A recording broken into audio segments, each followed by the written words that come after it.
Excerpts from a homily by St. Peter Julian Eymard. The Sacred Heart of Jesus. Since Jesus Christ desires to be loved unceasingly by man, he must show him an unceasing love. And as God, in order to overcome and conquer our hearts, had to become a man whom we could feel and touch, so in order to make his conquest secure, he must continue to make man feel a sensible and humanized love. The law of love is perpetual, and so also must be the grace of it. This sun of love must never set on the heart of man. If it does, a chill will settle on man's heart, and the coldness of death and of neglect will kill it. The human heart gives itself only to life, and unites itself only to an actual love which is felt, and which furnishes actual proofs of its reality. Well, all the love of the Savior in his mortal life, his love as a child in the crib, his zealous love as an apostle of his Father in his preaching, his love as a victim on the cross. All these loves are gathered together and are triumphant in his heart, glorious and living in the Blessed Sacrament. That is where we should seek this heart and nourish ourselves with its love. It is also in heaven, but for the angels and saints, it is in the Eucharist for us. Our devotion to the Sacred Heart must therefore be Eucharistic. It must concentrate in the divine Eucharist as in the only personal and living center of the love and graces of the Sacred Heart for us. But how will the divine heart of Jesus make itself known? It manifests itself to us by the sentiments with which it inspires us. That should suffice. Besides, who could contemplate the beauty and the goodness of this divine heart? Who could stand the brightness of its glory, the consuming and devouring flames of his fire of love?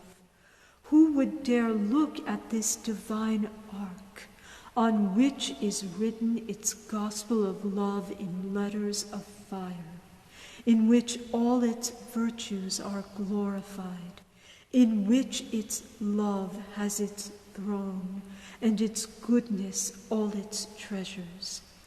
Who would want to penetrate into the very sanctuary of the Godhead, the heart of Jesus?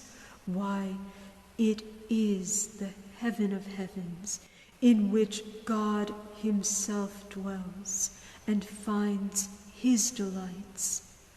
No, we do not see the Eucharistic heart of Jesus, but we possess it. It is ours. Do you want to know what is its life? It is divided between his Father and us. This heart watches over us, while our Savior, enclosed in the frail host, seems wrapped in impotent sleep. His heart remains awake. Ego dormio et cor meum vigilat. I sleep, and my heart watcheth. It watches over us whether we think of it or not. It knows no rest. It pleads with the Father to forgive us. His heart is there, as on the cross, opened and letting flow upon our heads torrents of grace and love. It is there to defend us against our enemies, just as a mother to save her child from danger presses it to her heart so that one cannot strike the child unless he strikes the mother first. And even if a mother could forget her child, Jesus tells us, I will never forsake you. The other concern of the heart of Jesus is for his Father. He adores his Father through his unspeakable humiliations, through his adoration of self-abasement. He praises him and thanks him for the blessings he bestows upon men, his brothers. He offers himself as a victim to the justice of his Father. He prays incessantly for the church, for sinners, and for all the souls he has redeemed. O God the Father, look down with complacency on the heart of thy Son, Jesus. See his love, listen to his prayers, and may the Eucharistic heart of Jesus be our salvation. Great indeed were the afflictions of the heart of Jesus. Every kind of trial fell upon Jesus. He was weighted down with humiliations. He was assailed with the most revolting calumnies and disgraced in every possible way. He was loaded down with opprobrium and crushed with every form of contempt. But in spite of everything, he was offered because it was his own will, and he opened not his mouth. His love was stronger than death, and torrents of desolation could not quench its flame. His sufferings are now over, but since Jesus bore them for our sake, our gratitude must have no end. Our love must honor them as if they were taking place before our eyes. The heart which endured them with so much love is here, in the Blessed Sacrament.